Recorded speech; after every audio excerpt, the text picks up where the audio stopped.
एक समय की बात है। एक गांव में एक बुजुर्ग माँ अपने बेटे के साथ रहती थी। बुजुर्ग माँ का नाम सुमित्रा था और उनके बेटे का नाम आर्यन था। आर्यन गांव के सबसे बुद्धिमान और समझदार लड़के में से एक था, लेकिन उसका दिल बहुत ही बड़ा और सादगी से भरा हुआ था। आर्यन का लक्ष्य था गांव को सुधारना और सभी को समृद्धि में जीने का एक बेहतरीन तरीका सिखाना। उसने अपनी माँ से बहुत कुछ सीखा था और उसकी मानवीयता ने उसे एक नेता बना दिया था।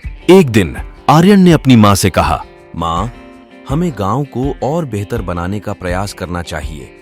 हमें सभी को शिक्षित बनाना चाहिए और उन्हें सुरक्षित और स्वस्थ रहने का मौका देना चाहिए।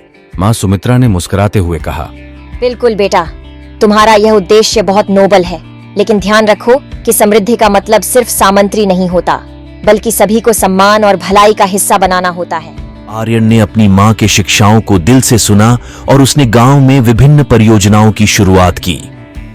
उसने स्कूल और स्वास्थ्य केंद्र स्थापित किए, जिससे गांव के बच्चों को शिक्षा मिल सके और लोग स्वस्थ रह सकें। धीरे धीरे आर्यन ने गांव वालों को सकारात्मक परिवर्तन महसूस कराया। वह नहीं चाहता था कि कोई भी असहाय रहे और उसने विभिन्न समृद्धि के क्षेत्रों में परियोजनाएं चलाई। एक दिन गांव के बुजुर्गों ने मिलकर आर्यन को सराहा। उनमें से एक ने कहा, आर्यन, तुमने गांव को एक नए रूप में सजाया है। हम सभी तुम पर गर्वित हैं। लेकिन एक दिन आर्यन को एक अचानक रोग हो गया। उसकी सेहत धीरे धीरे खराब हो रही थी, लेकिन वह अपनी गांव वालों को अफसोस नहीं करने देना चाहता था। इस वजह से वह उस गांव से चला गया।